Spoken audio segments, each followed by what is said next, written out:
Order! Order! You are an incorrigible delinquent at times. Behave yourself, man!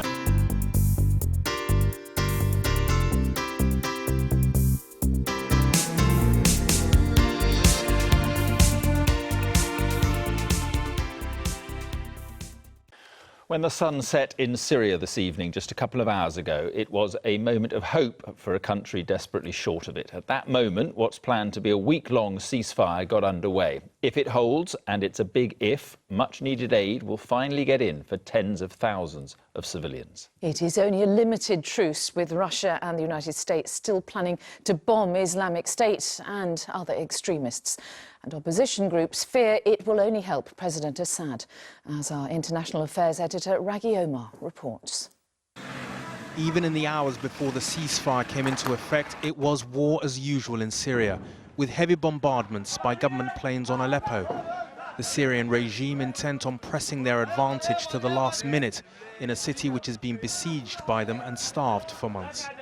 The ceasefire comes on the holy Muslim day of Eid al-Adha, which President Assad celebrated this morning in the Damascus suburb of Daraya.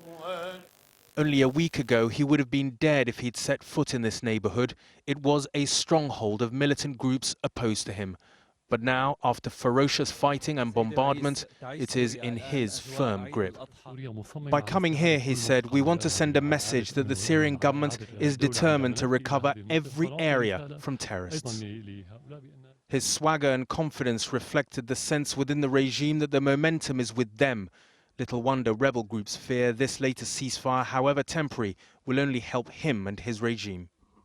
The Syrian government has welcomed the ceasefire. The opposition Free Syrian Army is also due to observe the truce, but says it has major reservations. Despite rejecting the deal earlier, the influential militant group Ahrar al-Sham is now expected to also support the ceasefire. The so-called Islamic State is not even part of the deal. At the same time, UN and relief organizations have been pre-positioning food and medicines in the hope that the accord holds, allowing them to get into some of the worst affected areas, none more so than the northern city of Aleppo. But once the Syrian government that had been bombing them welcomed the ceasefire, the mood amongst Aleppo's weary people changed. And for once, there was a sense of relief that a pause in the fighting could become a reality. But this ceasefire will not bring peace to Syria. It won't even bring an end to all fighting. Both the US and Russia have said they will continue to strike Islamic State and the many other jihadist groups in this complex civil war.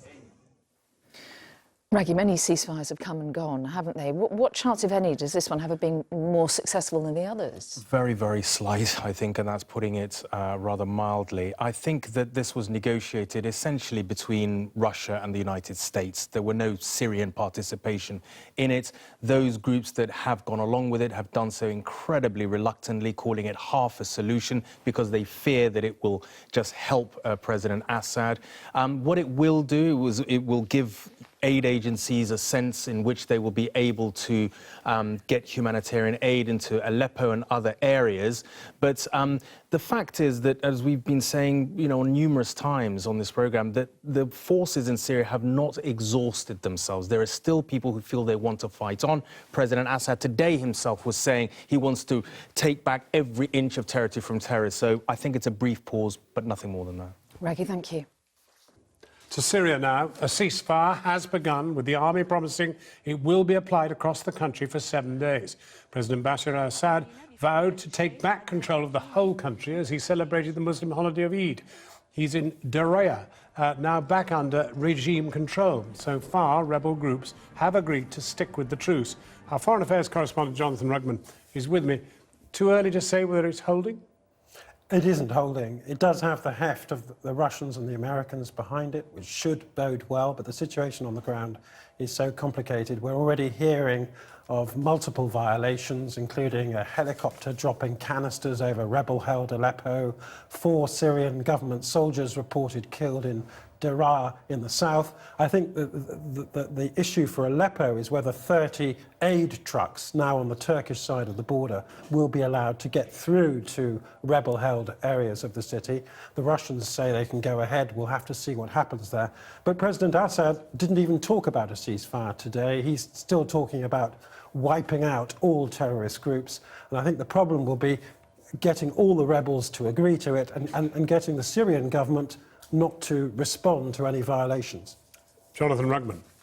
Almost 50 people have been wounded in a car bomb attack by suspected Kurdish militants in southeast Turkey, a day after 24 mayors were removed from office for alleged links to a Kurdish terror group. The move by President Erdogan and his regime is just the latest use of the emergency powers brought in after July's failed coup attempt.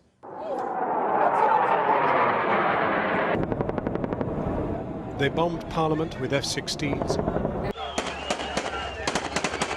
240 civilians died defending liberty, but elements of the Turkish military failed to overthrow President Erdogan. Democracy won, or so it seemed. Because what's followed since July's failed coup has not looked much like democracy to Western eyes.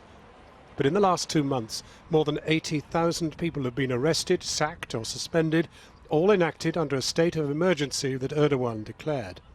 His critics say that political freedom is under threat.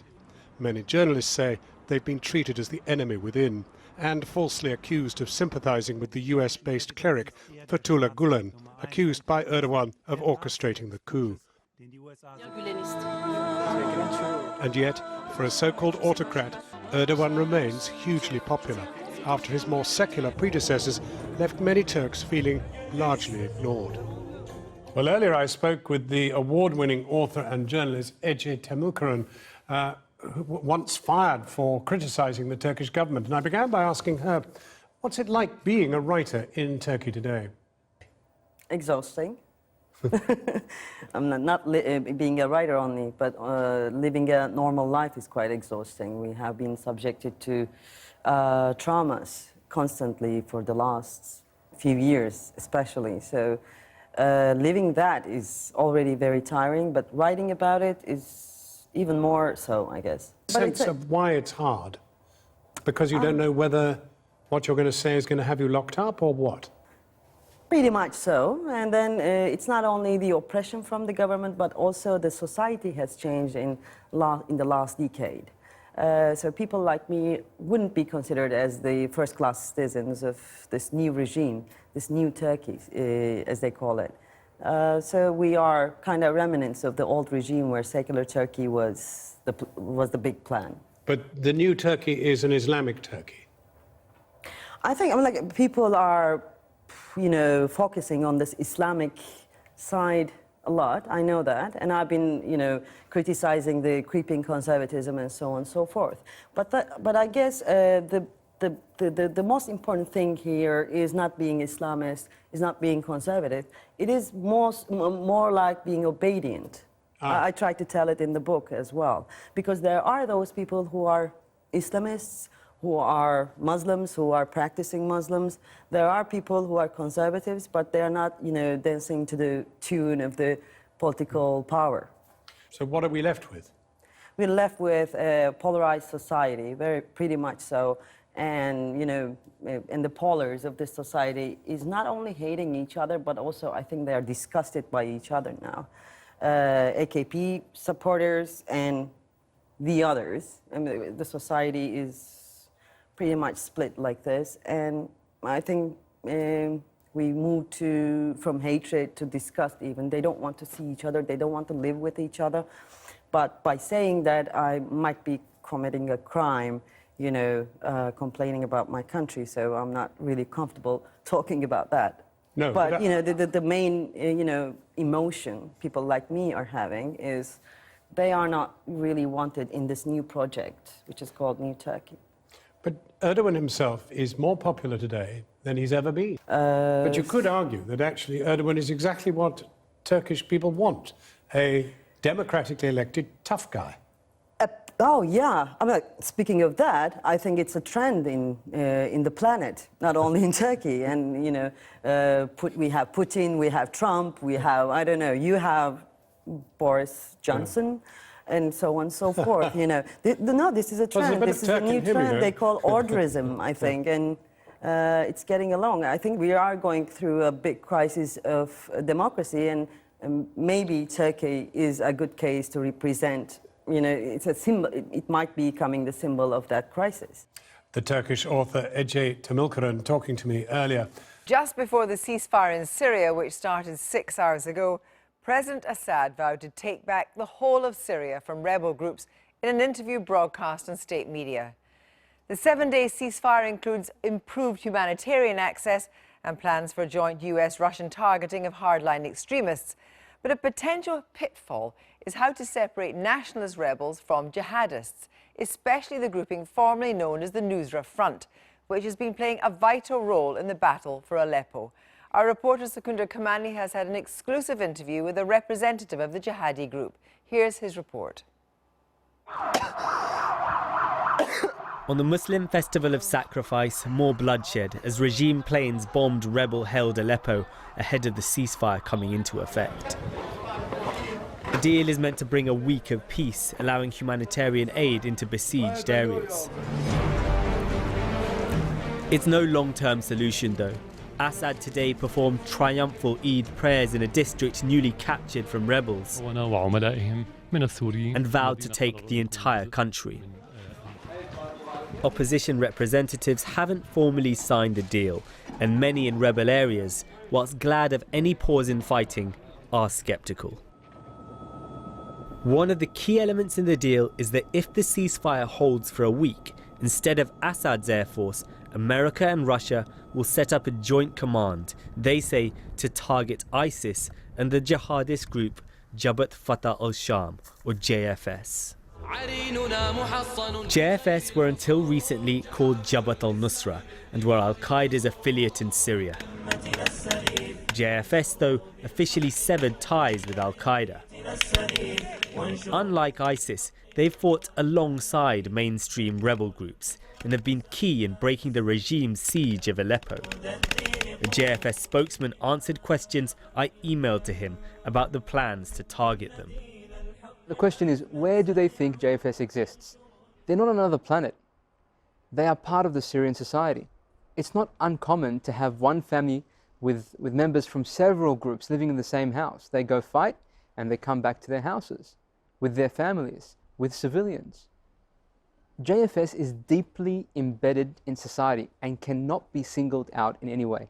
They don't govern an area on their own. They're not exclusive to any particular location. And America and Russia know this very, very well. This map shows areas under control by different factions in Syria. ISIS territory is clearly demarcated, as is that of the regime. But JFS jointly controls areas alongside mainstream rebel groups, and even this ignores the complicated alliances in many places.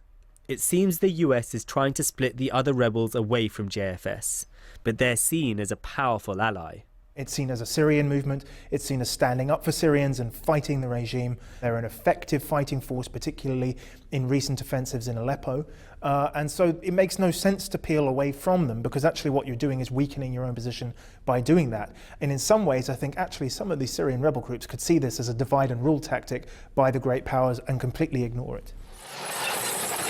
JFS has concentrated on attacking the Assad regime, but some in Western security establishments say despite the official break, they're still al-Qaeda and still a danger, something their spokesman denies.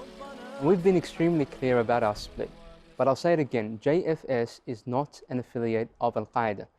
We're a completely independent body working to establish the common goals of the revolutionary forces in Syria. I asked if that means they oppose events like 9/11. Now, as for 9/11, that happened 15 years ago and is completely irrelevant to what is happening in Syria today. Would you ask Obama to be responsible for policies that the United States had in Japan or Vietnam or South America under previous administrations? Obviously not. Our policies are clear, and that is all that matters. A coalition of other rebel groups have tonight indicated they will abide by the ceasefire, but they've also strongly criticised the plans to attack JFS.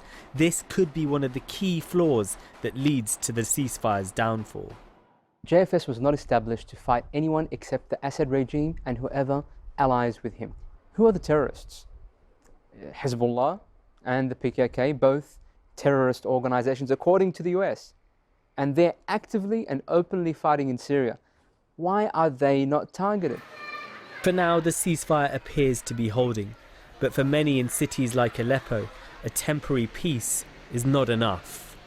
My wife told me that after sunset we will go out because it's a ceasefire. Now we are able to. Now I can go with you and our daughter without being afraid about or scared about her. A little bit of life, but in general we want better. We want some.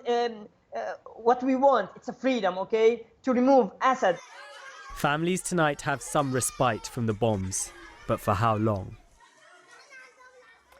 Secunda Kamani, well, what happens in rebel-held parts of Syria when hospital doctors are under constant pressure from bombing, lack of equipment, and even lack of experience? Well, in Aleppo, they call for David Knott, the British doctor who specialises in emergency care in war zones and training doctors under fire.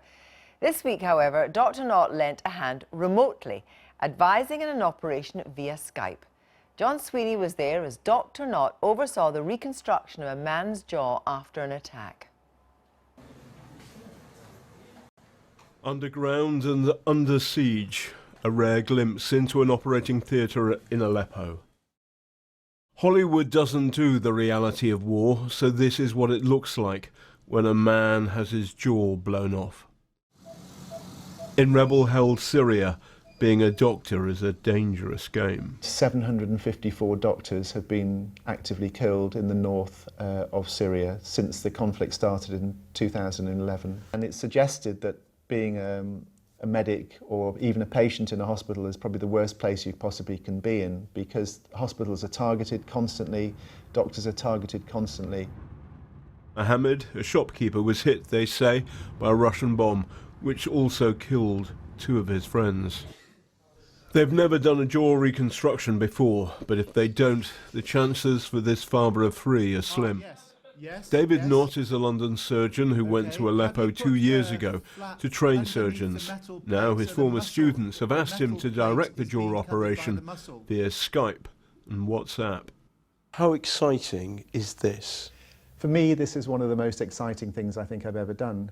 Being able to direct surgeons who I've actually trained. I've trained these boys when I was there in Syria. So they know me and they have confidence in me. I know them, I have confidence in them, I know what they can do.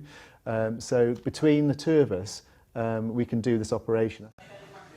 We believe this is a world first. A selfie stick being used to transport an eminent London surgeon into a basement hospital in a besieged city. I want you to take an incision which goes to take the whole of the pectoralis major muscle. So I want you to make an incision laterally below the nipple to start to mobilize the pectoralis major muscle. Okay?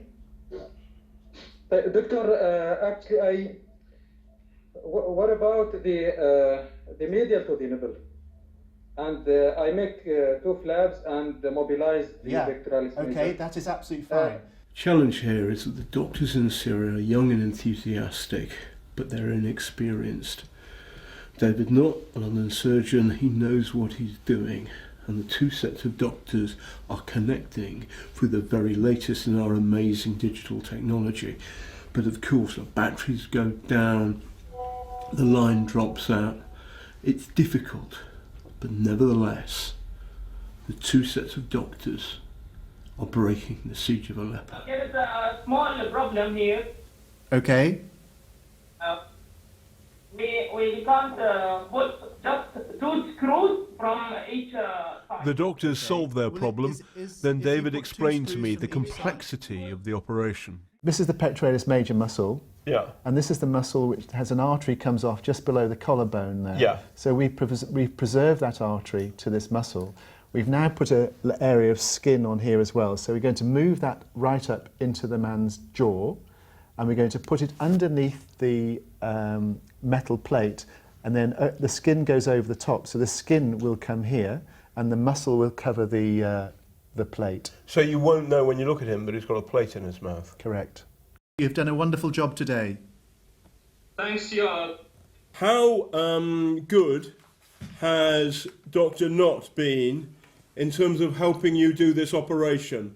How valuable has been his help? It's a question.